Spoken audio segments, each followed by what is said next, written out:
Hey, good morning, everyone. Just continuing this free real estate 101 class or course.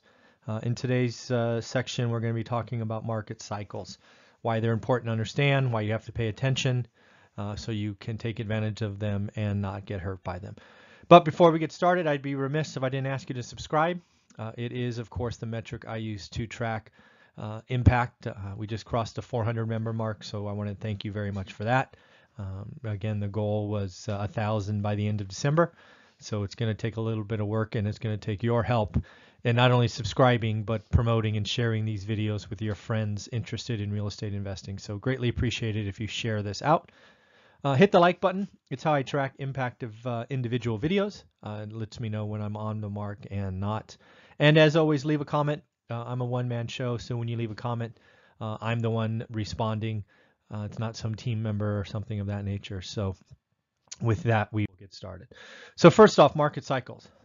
Something to understand is that all different types of real estate and all different parts of the real estate investing game have cycles, right? As you'll see, we'll talk about single family homes versus apartments. We'll talk about simply interest or interest rates and all of that. They all have cycles, and it's all different variables that you need to pay attention to. So first off, interest rates. I've been investing for now, let's just call it 16 years. I've seen and gotten interest rates as high as 9%. I've had interest rates as low as, at least on investment properties, in the 4s. So, and now we're obviously on an upcycle. But what happens in real estate, or at least with interest rates, is it is truly a cycle. So while I think we're going to be on an upcycle probably for at least another year, I do believe that the business cycle will eventually take hold, which means we will no longer be, have unemployment in the 3s or 4s. It'll tick back up. The Federal Reserve will do what it does to fight a negative economy, lower interest rates, and yada, yada, yada, and the cycle will continue. So hopefully a couple years out, right? Bad down cycles are tough. It impacts a lot of people, but whatever interest rate you get today on an investment, if you like the one better in a few years, you can always refi and all of that. So don't get too enamored with what an interest rate is today versus what it was historically. Ease of financing. This is something that we experienced firsthand big time, right? When we started in 2003 through 2008, financing was easy and probably frankly got easier, right? I remember signing our first loan, just a standard 20% down, 80% first, and it was a thing, right? We had to fill out a financial form. We had to, the check credit, all these other factors.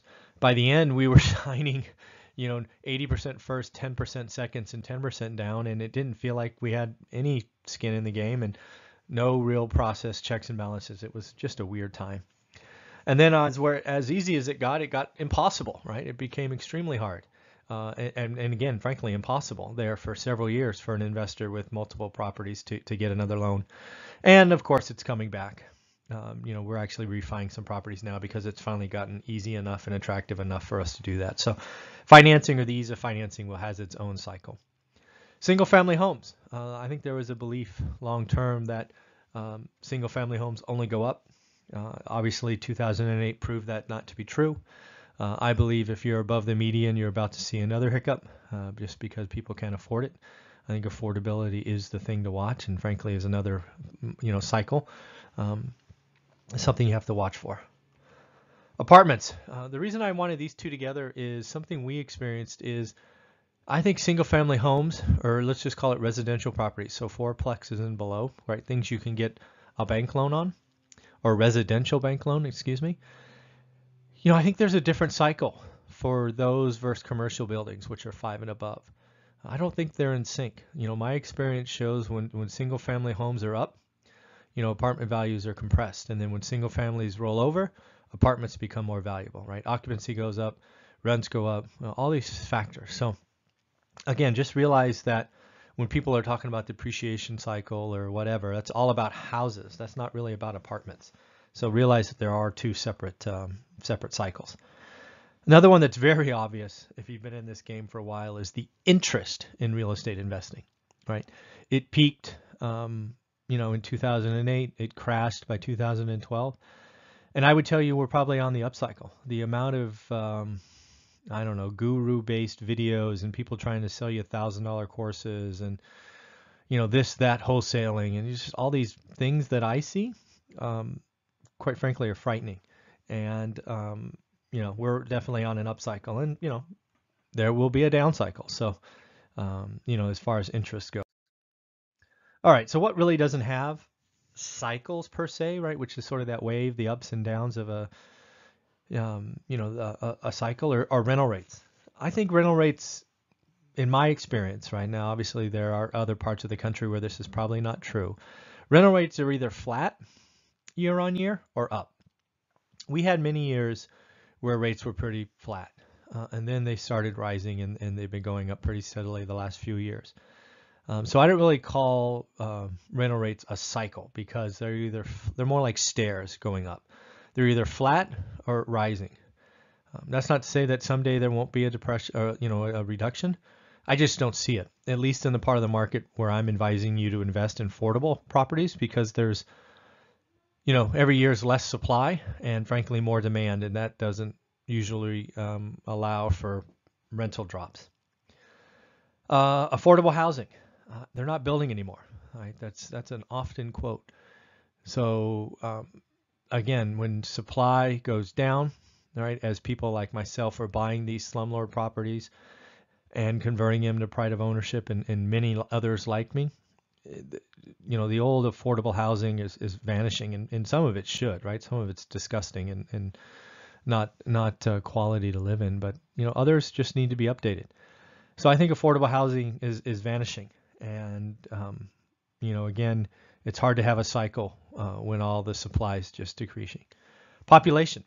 I think both in average life expectancy and, new births, population is rising and only going to be rising. Not only that, but also, migration trends and things of that nature.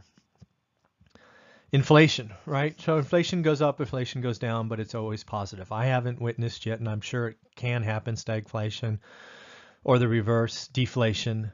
You can certainly have it in technology and other goods, but in mass, inflation only goes up, right? It's always a positive trend, at least in my investing career. So again, this is something, if you got to buy inflation protected stuff, and it's something you just have to appreciate, and frankly, why having a big pile of cash is never a good idea, because the inflation rate is always higher than your savings rate. Hence, you lose every month or every day or every year, however you choose to look at it. So again, now we'll talk about the various markets. For us, the first market we invested in was a seller's market. Things were flying out of the MLS. Everybody was talking real estate. It was my first experience to a mania, and this was really highlighted by easy financing that frankly only got easier. I actually call it really easy financing, right? There in late 2008, it was, I think all you had to have was a pen with ink, and you were good to go. Price increases were happening every month. There was often reports of people buying houses, doing absolutely nothing to them, and then relisting them for a profit. There were talks of people buying new homes under construction and flipping the contract 2 or 3 times. It was crazy. If you can buy a new home in a new development that takes 6 months to be developed and you have 3 owners before it's done, that's not a healthy market. More and more people were leaving their jobs to become flippers. That was the big deal, at least in my experience. And as it got to the tail end of 08, lots of people leaving 6-figure jobs and laddering up because of easy financing, and suddenly everybody was a flipper. I call them liar loans, right? Where they didn't really even verify anything. There were the 2 and 28 teaser loans at the end, where for 2 years you were financed at like 1.9% interest, and then it reset to 9% or something like that. It was really it was relatively easy to cash flow at 1.9%, but you couldn't cash flow at 9%. And that's really what sort of exacerbated the downfall, when all these things reset and people couldn't afford them. And then I'll just call it bad financing, right? If you're not actually checking the borrower's credit and financial statement and all of that, it's just you're sort of signing up for an inordinate amount of losses. And then lastly, prices were overinflated because of easy credit and the belief that real estate only went up, and it just became a mania. Closest thing I've ever experienced to what I'm sure it felt like during the tulip mania. I think in the 18 or 1700s, whenever that was. So then the market rolled over in 08, 09. Real estate was unaffordable for most parts of the company or country. These teaser loans blew up, right, and over. Motivation started to increase. I never really met a motivated seller for the first 6 or 7 years, and suddenly motivation was screaming in the MLS with, big bold letters, make offer, anything looked at, it's just crazy, must sell, any offer, please, things were just, it was very scary, frankly, now looking back on it. Then, of course, something called a strategic default became common. Just real quick, a strategic default was where a borrower had the funds to make the mortgage payment, but because the property value decreased to less than what they owed, they just decided not to pay, let the bank take it back in 6 months. Many times they still collected their rent. They just were willing to take the 7-year hit on their credit and give back the property. Buyers also disappeared here, right? As sellers exploded, buyers disappeared. That's a recipe for disaster, right? That means prices are going to drop. And then lastly, lending stopped, at least for investors, right? Investors were a dirty word. Investors had multiple properties they lost, and it just kept getting worse. And then prices seemingly dropped every week. It was only reported monthly, but prices seemingly were reset every week. Because of course, if supply is increasing and demand is nowhere, they only have one thing to do, and that's lower prices. So then the buyer's market came back, right?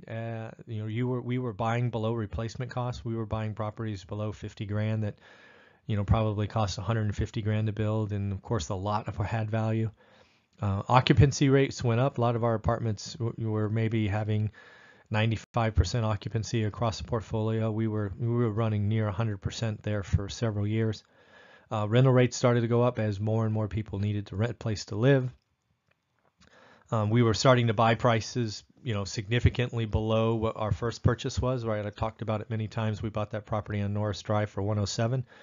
We were routinely buying properties for half that price, thereabouts, and it was fun once we got through those first couple of years, which were really, really scary. We had to do everything with cash, either our cash or hard money. Bank lending was nowhere to be found, so we had to go find some expensive hard money, which is the loans that we're refining now. We also found friends that had big piles of cash that wanted to invest, and that's called private money. Then there's the seller's market's return, right? Financing stabilized, right? You could get 4 loans as an investor. Interest rates were really low, right? There are owner occupants out there with something with a 3 handle on it, 30-year fixed, which, when inflation's probably in the 2s, that's just awesome. Unemployment rate dropped and kept dropping. Now it's at a record level, at least in 60 years. Value increased as demand rose, as supply dried up, right? Came in and prices kept rising. Flipping started picking up as people were buying these depressed and vacant properties and filling them up.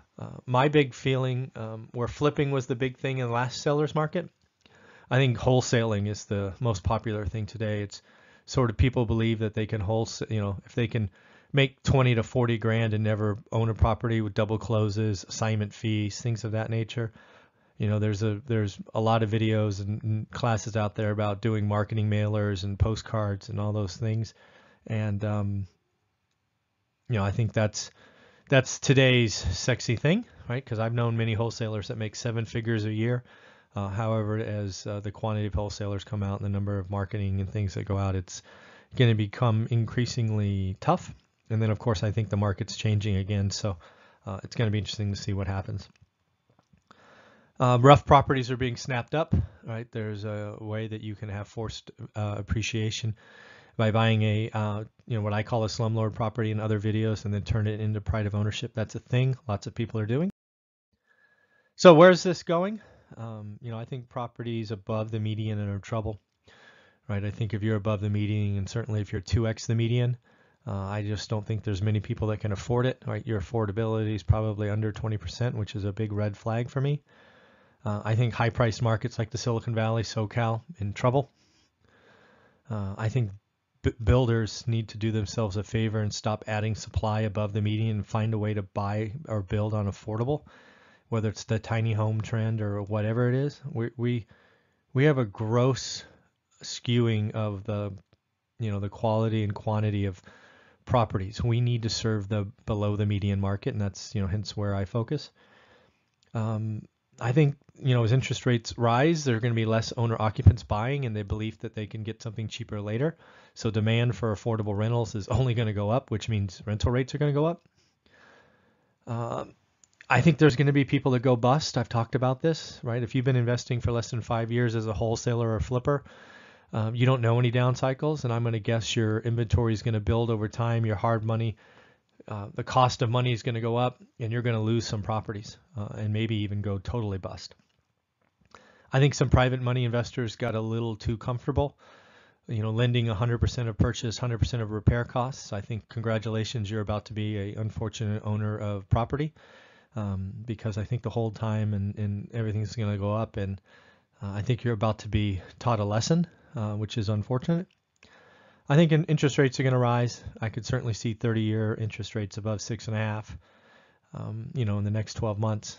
I don't know if they hit 7. I don't really care if it hits 7 because I know they'll eventually come down. So with that, I just wanted to quickly wrap up market cycles and sort of tease out what we're going to do next. We're going to do 1031 exchange and other tax benefits, which is going to be an exciting topic. I've already put some stuff together. But before we close out, again, please subscribe, share this with your social media channel, hit the like button, and as always, leave a comment. Thank you very much.